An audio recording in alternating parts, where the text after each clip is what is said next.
নমস্কার, আমি আজ আবারও স্বপ্না ফাউন্ডেশনের নেশা মুক্তি কেন্দ্রে, যেখানে স্বপ্না ফাউন্ডেশন রাস্তায় যারা নেশাগ্রস্ত অবস্থায় ছিল, যাদের জীবন এক এক মোটামুটিভাবে মৃত্যুর দোরগোড়ায় দাঁড়িয়েছিল, সেই সেই নেশাগ্রস্ত মানুষদের উদ্ধার করে তাদেরকে নতুন জীবন দান করছে স্বপ্না ফাউন্ডেশন। তো আপনারা আগেও দেখেছেন স্বপ্না ফাউন্ডেশনের এই মিশনে আমি সামিল হতে পেরেছি। তো আজকে সানডে, জানেন সবাই ছুটির দিন। তো আজকে সন্ধ্যায় আমি আবারও চলে এসেছি সেই স্বপ্না ফাউন্ডেশনের মহান মানবিক উদ্যোগের পাশে, সেই সব ভাইদের পাশে যারা নেশা মুক্তি হয়ে নতুন জীবনে যেতে চলেছে। তো ভাইদের সঙ্গে কথা বলবো এবং তাদের একটু বুঝাবার চেষ্টা করব যে নেশা আমাদের জীবনে কতটা ভয়ঙ্কর, এবং নেশার কারণে আমরা শুধু নিজেদের ক্ষতি করছি না, সমাজের ক্ষতি করছি, মানুষের ক্ষতি করছি। তো আপনারা মনে করেন তো নেশা করাটা সবার পক্ষে ক্ষতিকর? হ্যাঁ, এখানে থেকে রিয়েলাইজ করতেছেন তো মানে কি কারণে নেশা করাটা খুব জরুরি ছিল, খুব দরকার ছিল নেশা করাটা? হ্যাঁ, এখানে থেকে অনুভব হইতেছে তো যে নেশা করে আমরা অনেক বড় ভুল করছি, আমরা কোনোদিন এই ভুলে পা বাড়াইতাম না। নেশা করাটা মানে আমি যাই না শুনে আগুনে পাড়া দিতেছি, আমার পা পূর্ব আমি জানি, কিন্তু সাময়িক সুখের জন্য আমি আমার জীবনটারে মৃত্যুর দিকে ঠেলে দিতেছি। শুধু আমি আমার জীবন না, আমি আমার জীবন, আমার পরিবার, আমার সমাজে ধ্বংস করতেছি। ভুল, যদি কোনো কিছু ভুল করে থাকি আমরা কইবেন যে আপনি একটা ভুল করছেন। শুধু আমি আমার ক্ষতি করতেছি না, যখন আমি জন্ম নিয়েছি এই ভারতবর্ষে একটা নাগরিক হিসাবে আমার দেশের প্রতি আমার যেমন আমার প্রতি দায়িত্ব আছে, আমার পরিবারের প্রতি দায়িত্ব আছে, আমার দেশের প্রতি আমার দায়িত্ব আছে কি না? হ্যাঁ, তাইলে দেশের প্রতি কি দায়িত্ব? আমি আমার পরিবারের ভালো রেখা, আমার নিজের ভালো রেখা, আমার দেশের জন্য কাজ করতে হইব। যারা নেশাগ্রস্ত, যারা নেশা করে রাস্তায় পড়ে থাকে, তারা কি কোনোদিন দেশের কোনো কাজে লাগবো না? সমাজে তাদের কোনো দাম আছে? আপনারা নির্ভর করে কিছু লোভী মানুষ নেশা জাতীয় জিনিস বাজারে বিক্রি করে তারা দিন দিন বড় লোক হইতেছে। আপনি পাইলেন কোনো নেশা কারবারির ছেলে নেশা করে এরকম ড্রাগসের এডিক্ট পাইলেন? কারণ তারা আপনারা ব্যবহার করতেছে, কইরা তারা বড় লোক হইতেছে, আর আপনার জীবন বিপন্ন। আপনার পরিবার, আপনার মা বাবা, যার মা বাবা আছে, যার স্ত্রী আছে, সন্তান আছে, তাদের জীবন কি ধ্বংস হয়ে যেতেছে। এটা রিয়েলাইজ করতেছেন তো?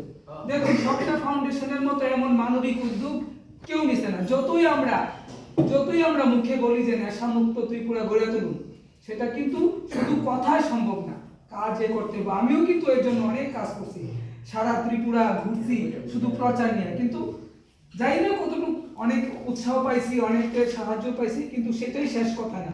আমার মনে হয় স্বপ্না ফাউন্ডেশন যেটা উদ্যোগ নিছে সেটাই সবচেয়ে থেকে বড় উদ্যোগ। এবং আপনারা এখান থেকে, আমিও চাই না আপনারা সারাক্ষণ এখানে থাকেন, কারণ কোনো ফাউন্ডেশনের পক্ষেই সম্ভব না 50-60 জন 100 জন লোকরে সারাক্ষণ বয়া খাওয়ানো। আপনারাও ভালো এবার চেষ্টা করেন যে আপনারা কোনোদিন এই পথে ফিরবেন না, ঠিক তো না? এখানে বইয়া শুধু এমনও পাওয়া যাইতেছে যে এখান থেকে ভালো হয়ে আবার সেই পথে যাইতেছে। কেন, কি দরকার আমার এটা? আমি তো চাই শুধু ড্রাগ না, আপনারা মানে বিড়ি সিগারেট মানে কোনো জিনিসই খাইবেন না। এগুলো না খেয়ে বাঁচা যায় না? জুড়ে কন বাঁচা যায় কিনা? তাহলে কেন আমরা এই সুখ খাবো? কেন আমরা শুনেন, আমি যাকে কইছিলাম, আমি যে হিসাবটা করছিলাম, একটা নেশাগ্রস্ত মানুষ সে পানি খাক না, সে বিড়ি খাক, সিগারেটই খাক, যে কোনো তিরঙ্গই খাক, তার প্রত্যেক দিন কত টাকা খরচ করতেছে? 20 থেকে 30 টাকা মিনিমাম। সেই 30 টাকা জমায় যদি এক মাস হয় 900 টাকা হয়, 20 টাকা ধরলাম আমি, 500 টাকাই হয়। সেই 500 টাকা দিয়া যদি একটা গরিব মানুষের সাহায্য করে, আমাদের সনাতন ধর্ম, হিন্দু ধর্মের মূল কথা কি?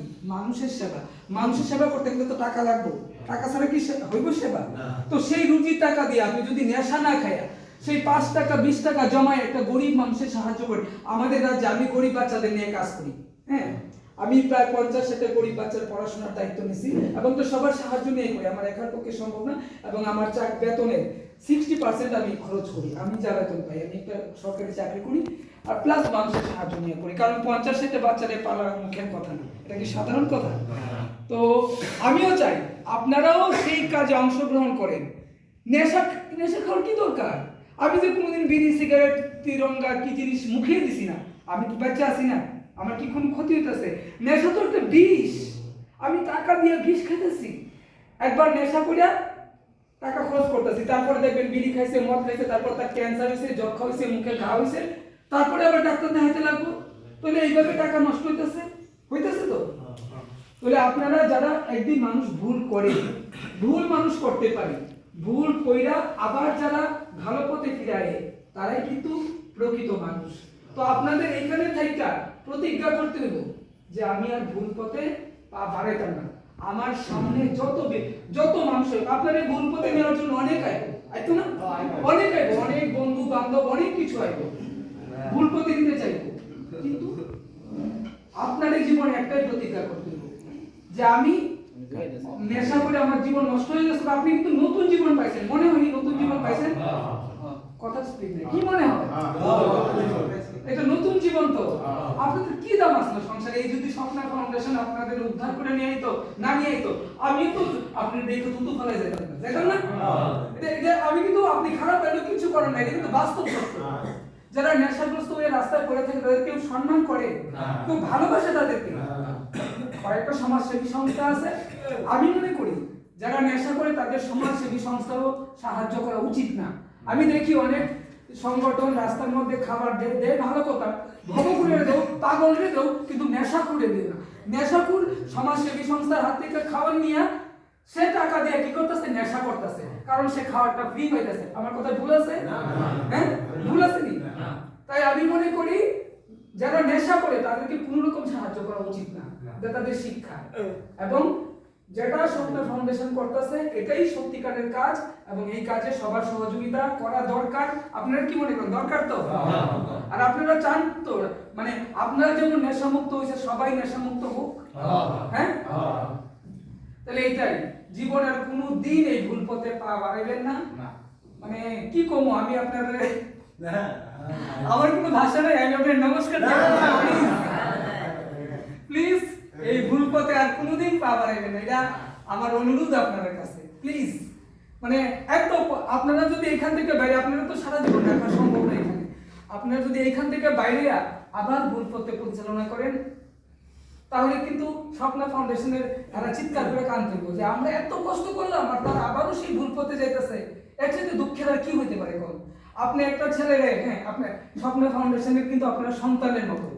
একটা সন্তান যখন তার মা বাবা কিন্তু একটা সন্তান রে তার সর্বস্ব দিয়া, তার জীবনের সর্বস্ব দিয়ে মানুষ করে, সেই সন্তানটা যখন মা বাবার লাথি মারে সেটা কতটা বেদনাদায়ক হইতে পারে? নিজের উপর দিয়ে চিন্তা করেন। তাহলে এটা কোনোদিনই করবেন না, এই ভুল পথে কোনোদিনই পা বাড়াবেন না, এবং পারলে আরো কিছু মানুষকে ভালো করার চেষ্টা করেন, যাতে স্বপ্ন আপনারা তো বাড়ি ঘরে গিয়ে যে যার কাজ করবেন, এবং সবসময় আপনারাও স্বপ্ন ফাউন্ডেশনের হাত ধরে এই ফাউন্ডেশনের মজবুত করবেন, যেন আমরা সারা ভারতের কথা চিন্তা করে লাভ নাই, অন্তত আমাদের ত্রিপুরাটার জন্য নেশামুক্ত থাকে। আমরা যদি সবে মিলে একজুট হই, কারণ ক্ষমতা আছে যে নেশা করতো, হ্যাঁ, আচ্ছা পান বিড়ি সিগারেট বিড়ি এগুলো খান, কিন্তু যেগুলো অকাল মৃত্যুর কারণ হইতে পারে এগুলো যাতে কোনোভাবেই না হয়। আর যদি কেউ যদি কোনো প্রকার নেশা না করে সেটা তো অনেক ভালো জিনিস, এটা হয়তো এত তাড়াতাড়ি সম্ভব হইতো না। কিন্তু আমরা যারা আছি, আমরা এই পথে নেশামুক্ত মানুষকে, অন্তত ভবিষ্যৎ প্রজন্মটা যেন নেশামুক্ত থাকে, এটাই অনুরোধ থাকবো আপনাদের কাছে। আপনার ফাউন্ডেশনের এই যে প্রচেষ্টা, এটা কোনোভাবেই ব্যর্থ হতে দেবেন না।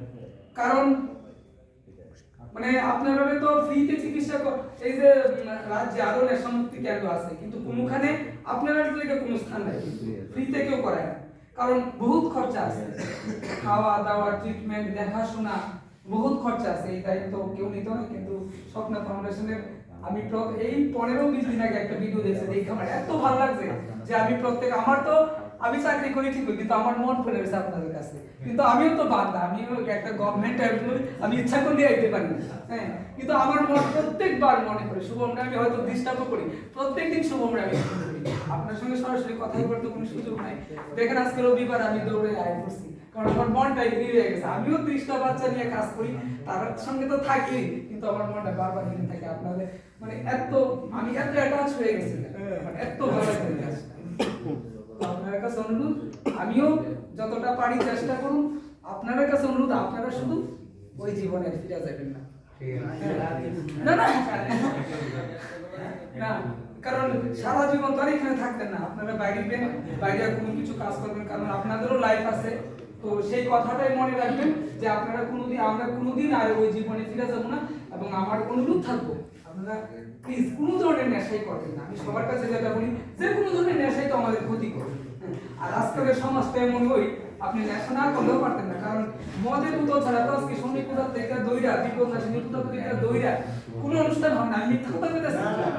মানে আগে আমরা জানতাম কোন জাতিগত, মানে আগে জানতাম আমরা শুধু ট্রাইবেলরা, কিন্তু আজকে দেখতেছি বাঙালি বাড়ি তো, মানে শনি পূজা থেকে দইরা বাচ্চা হইলে মরলে, তারপরে মনসা পূজা সবটাতে বলে নেশা লাগে। আমি এই জিনিসটা মেনে নিতে পারি না, সত্যি আমার কাছে খুব খারাপ লাগে, কারণ এটি তো শুধু শুধু টাকা খরচা, নিজের ক্ষতি করা। তো আমি মনে করি যারা স্বপ্ন ফাউন্ডেশন থেকে ভালো হয়ে গেছে, তারা কোনোদিন আর কোনো নেশায় হাত দিতে পারবে। মানে এতদিন ধরে যে আপনি এখানে থাকতেছেন, কোনো প্রকার নেশা করতেছেন, কোনো অসুবিধা হচ্ছে না, তাহলে বাড়িকে কেন করবেন? করেন না প্লিজ, কোনো ধরনের নেশা করেন না, হ্যাঁ ঠিক আছে? তো ভালো লাগলো, অনেকটাই ভালো লাগলো, তারা অনেকটা জীবনকে চেঞ্জ করতে চাইছে। তো সমস্ত রাজ্যবাসীর কাছে আমার অনুরোধ থাকবে, আপনারাও প্লিজ সময় করে একটু আসবেন, স্বপ্না ফাউন্ডেশনের উদ্যোগকে সমর্থন করবেন। এবং আমি জানি আমাকে অনেকে স্বপ্না ফাউন্ডেশনের সাথে দেখে অনেক খুশি হয়েছেন, আমার খোয়াই থেকে অনেকেই আমাকে প্রশংসা করছেন। কিন্তু স্বপ্না ফাউন্ডেশন সত্যিই ভালো কাজ করছে, আর সত্যি আমার মন ছটফট করে সবসময় এখানে থাকার জন্য, কিন্তু সময়ের জন্য আমি থাকতে পারি না। তো প্লিজ আপনারাও যারা যারা এই ভিডিওটা এই মুহূর্তে দেখছেন, এবং আমার যারা ভিউয়ার্স রয়েছেন, তাদেরকে প্রত্যেকে বলবো, আগরতলায় যারা আছেন এখানে এসে আপনারা একটু স্বপ্না ফাউন্ডেশনকে